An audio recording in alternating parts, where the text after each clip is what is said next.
Hello everybody and welcome to Albert's Wonderful World of Horrible Movies, the show where we take a look at directed video trash and try to decide if it's good, bad, or so bad that it's good. Today we're talking about King Arthur and the Knights of the Round Table, a movie from several years back from the Asylum, by viewer request. Just the one viewer, but a lot of requests were made for this movie and we're finally covering it. This was designed to be released right around the same time as Guy Ritchie's movie King Arthur: Legend of the Sword. I have not seen that one, but I have seen this one. So let's talk about it. King Arthur and the Knights of the Round Table takes place in that grand English town of Thailand. I guess they got some real good tax breaks or something because it doesn't make any sense. They don't bother to explain it. There's just a bunch of people who are directly descended from King Arthur hanging out in Thailand. Now, before this, the movie does open in England in a cave where the original King Arthur is fighting against Morgana Le Fay and her son Mordred, who have been plaguing the kingdom with their magics or whatever, and King Arthur's judgment on them is to send them on a rocket into space. The movie does not do enough with this premise, okay? Because it starts with Morgana Le Fay going on a magic rocket into space, and then the next scene, she's coming back from space several hundred or even 1,000 years later, after her and her son have apparently spent that time cavorting around the galaxy like the Guardians of the Galaxy, meeting up with aliens and UFOs and who knows what all. We don't get to see it, okay? They come back on a spaceship and there's just no more thought given to that. I'm sorry, but everything else in the movie that does happen just pales into comparison with what my mind conjures of Morgana Le Fay trekking the stars with her weird same age as her son. What we do get is the titular Knights of the Round Table, who are all direct bloodline descendants from King Arthur. And these are all the broiest bros that ever did bro.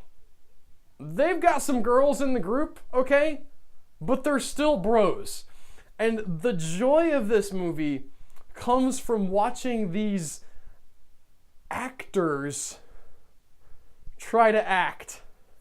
There's one of them, the one guy who really believes all of this stuff, who believes in the legend of Arthur and that they are the direct descendants. He is essentially coercing the rest of his family into cosplaying with him as these weird Knights of the Round Table. And in the course of the story, it turns out that he was 100% right, and that the weird fights that he made them get into all of this time were 100% historically accurate. This guy is so much fun to watch because in the course of this story, he finds out that all of his dreams are true. That his vision of him and his family as the direct descendants of King Arthur and his Knights of the Round Table is 100% fact. And the joy that this guy has on his face as everything is going to crap because Morgana Le Fay shows up is hilarious. He's really, honestly, the best of the bunch, too. Like, everybody else beyond him is just terrible in their roles. We were talking about flat, wooden, inhuman deliveries of lines.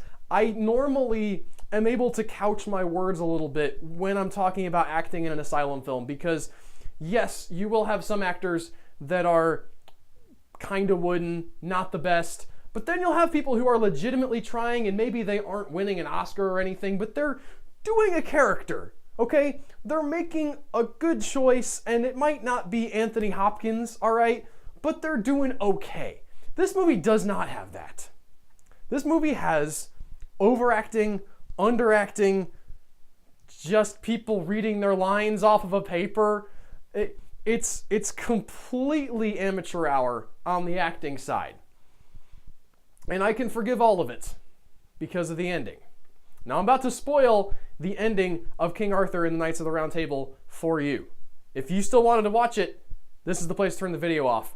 But this is the part where I'm going to tell you that the ending of King Arthur and the Knights of the Round Table involves Morgana Le Fay of mythology and King Arthur fame turning into a giant frickin' robot and stomping around the city while the regular-sized Knights of the Round Table still have to fight her.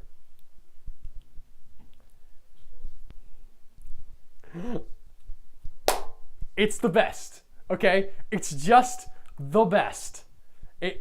When that scene hits, it makes every other bit of nonsense that you've been through in this movie worth it. Because Space Morgana Le Fay, who has been flying around the galaxy with her son Mordred, who decides he doesn't want to be with her anymore because she's weird, she comes back and turns into a giant mecha robot that stomps through the city. And for the Asylum, it actually looks pretty good. Like, I've seen worse Asylum giant monsters. Okay, I've seen a lot worse. This is actually a pretty well realized special effect, and it's so wonderful and ridiculous that it just puts the movie over the top for me. It's a bad movie, okay? It's a real bad movie. But it's got robot Morgana Le Fay fighting descendant Knights of the Round Table in Thailand for whatever reason. Yes! Yes is all I can say to that. How could I ever say no to giant robot Morgana Le Fay? That's my review. It has giant robot Morgana Le Fay. What else could you possibly want to know? Go watch it. Thank you for watching this. Don't forget to click that like button, subscribe to the channel if you have not done that. Leave a comment, tell me what movie you would like me to review next. The terrible, terrible direct-to-DVD movie that you've seen that haunts your dreams. I will break it down for you. I will find the wonder or the terror that is there. And I will see you guys next week with another episode of Albert's Wonderful World of Horrible Movies. Take care, y'all. Hey guys, Albert here. Thanks for checking out our video. If you like the videos that we make, you should check us out over on patreon.com, where you can help support the stuff that we do. Consider clicking that little P and becoming a patron. Thank you.